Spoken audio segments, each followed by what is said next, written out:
it almost doesn't matter what they do here, they're going anyway. Yeah. Whereas this tournament for Cameroon, Nigeria, Senegal is everything. Egypt as well.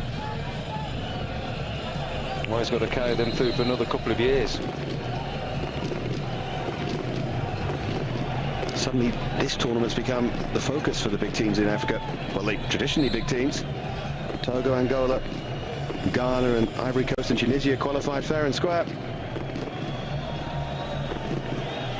Well, it just puts more emphasis on the qualifying rounds, doesn't it, when you're qualifying for the African nations in the World Cup. There used to be separate qualifiers. That did become ridiculous, the more and more African players playing in Europe, so I thought they very sensibly made the two the same.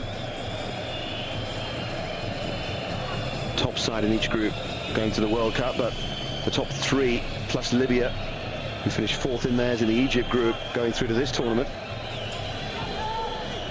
seem to make eminent good sense. That's what the tournament's all about. Lualua. It's about goals as well, and we haven't had one in this game, amazingly, so far. But we've had two of the great misses in the space of, what, 45 seconds? Yeah. Lualua and then Kubaja, one for either side. The big news before the game, just into the game, is that Shea Adebayo, the player around whom much of the build-up to this game was made, is not playing.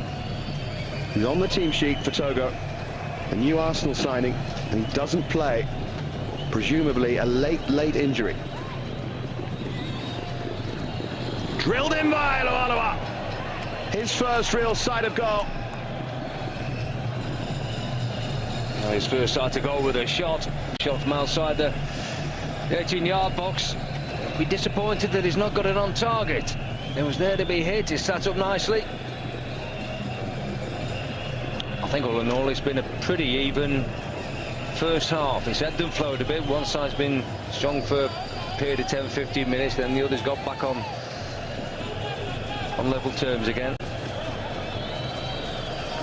think it could go either way, this game. Either way.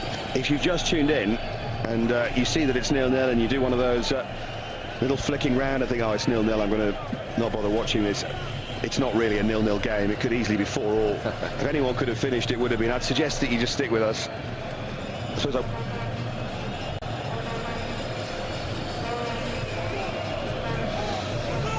on the touchline, I think he'll be quite happy. I think he'll be happy at half-time, but he will be disappointed that his side haven't got a goal yet. They try and get it forward quickly again, using their pace, the Democratic Republic of Congo.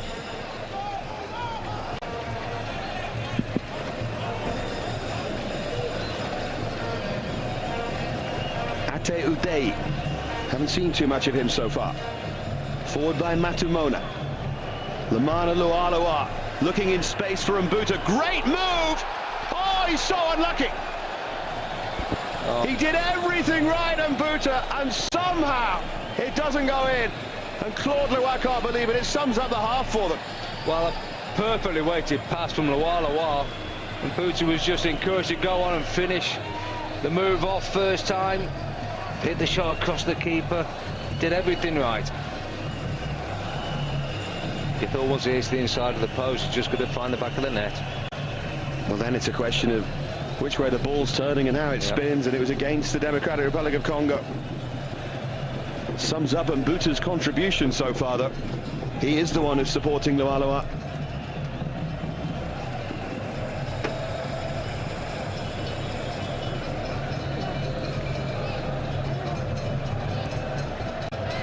Or into open space on Olafade. Super save, but he didn't quite catch it right. At least Olafade was on target with his shot, albeit not as powerful as he would have liked to be. Yeah, clean strike, and it would have flown past the keeper. Just a bit of a miss hit. Still seeing them go in, but the keeper watched it very well. He actually watched it hit the ground first. He didn't take his eyes off the ball. Difficult save for the keeper. That was a cute save. I'm not even going to ask you about the marking as a former central defender. Here's Lualua, and Mbuta to one side of him. Decides to slip it to the other side, surely for the lead. Oh, yeah. They deserve it, and they have it. And it's Mabi for the Democratic Republic of Congo. And Claude Loire has the biggest smile in Africa. The outsiders have the lead on the stroke of half-time, and finally we have a goal, and look at it. The travelling fans are going crazy, and it's like they've won the tournament already. What a cute finish. Again, the pass from Loire. The timing of the run was perfect, and then look at the cuteness of the finish. Super finish, composure, keeper's gone down early, he's taken the dummy, and the ball's just been lifted over him into the empty net. What a cool finish. When all around him have been losing their heads in front of goal, Mabi has kept his to give his side the lead.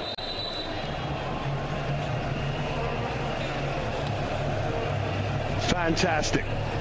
And the noise that we've spoken about will just get louder and louder, and Togo aren't finished yet at the start of this first half. It's really important they don't go into their shell, as the shot is powered straight at the keeper. He didn't hold on, it won't count. It won't count. Free kick has been given, and he's going to get a yellow card as well. I think it's Olafade, it is. Yellow card for what? For kicking the ball out of the goalkeeper's hands, but it's unfair, isn't it? Oh, well, I'm not sure the keeper had too much of the ball. The keeper spilt it in the first place. I think that's a bit harsh. Bit harsh in all counts. I think if the keeper's got it, he's got to hang on to it. I think Olafade only just tentatively put a foot forward for it. I don't think the keeper really had it under too much control. Well, what a half. There's the half-time whistle, and this is how close Togo came, right at the end of it. Keeper was lucky. Now, how much control did he have? Hard to tell from that angle, isn't it? And they normally get given, but it probably wasn't a yellow card. I don't think it was a yellow card, no. I don't think it's made much contact with the keeper at all. If he has got a touch on the ball and the keeper's not got it securely, it should have been allowed. Might have been, what, 5-4? Great game so far. But the Democratic Republic of Congo lead by 1-0.